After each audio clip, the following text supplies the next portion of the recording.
প্রিয় কুড়িগ্রামের young generation, আজ আপনাদের এমন একটি জিনিসের সাথে পরিচয় করিয়ে দিব।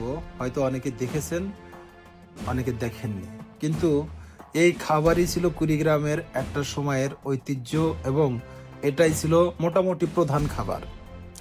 মানুষের যখন অভাব ছিল, প্রচণ্ড অভাব ছিল কুড়িগ্রামের মানুষের, সেই সময়ে মানুষ ভাতের অভাবে আলু সিদ্ধ খেত। অনেক পরিবার আছে 3 বেলায় এই আলু সিদ্ধ খেতে হতো তাদের। তো সেই সময়ে আলুর প্রতি মানুষের ব্যাপক অনীহা কাজ করত। আলুকে নিম্নমানের খাবার হিসেবে দেখা হতো এবং কেউ যদি আলু দিত, আলু সিদ্ধ দিত, তাহলে সেই পরিবারকে বদনামের ভাগী হতে হতো। অর্থাৎ কোনো আত্মীয় স্বজন বাড়ি বেড়াতে গেলে যদি কেউ আলু সিদ্ধ দিত, তাহলে বলতো যে খাবার দিছে, ভাত দিতে পারে না, আলু সিদ্ধ দিছে। রাখাল বাড়ির রাখালরা এই আলু সিদ্ধ দিলে পারে বদনাম করতো গৃহস্থের, যে আমার মালিক আমাকে আলু সিদ্ধ দেয়। তো বাড়ির ছোট ছোট বাচ্চারা এই আলু সিদ্ধ খেতে চাইতো না, অনেক কান্নাকাটি করত ভাতের জন্য। কামলারা যখন খেতে কাজ করতে যেত, তখন গামছায় বেঁধে এই আলু বেঁধে নিয়ে যেত, ক্ষুধা লাগলেই আলু খেত। তখন ক্ষুধার অভাবে খেত, আর এখন মানুষ ইচ্ছাকৃতভাবে খায় এবং শখ করে খায়। আমরা এই অতীতের ঐতিহ্য মনে রাখবো, স্মরণ করব।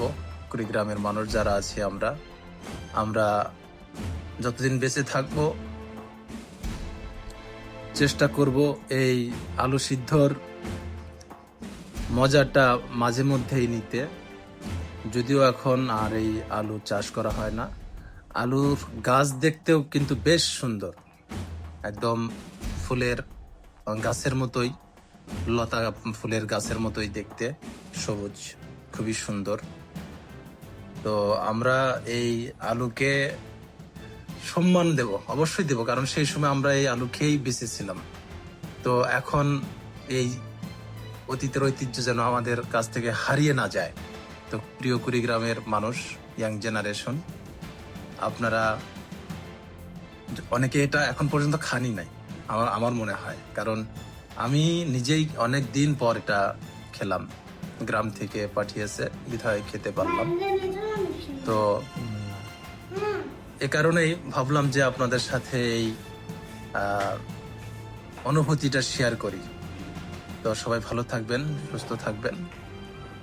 আল্লাহ হাফেজ। আবার দেখা হবে কোনো নতুন ভিডিওতে।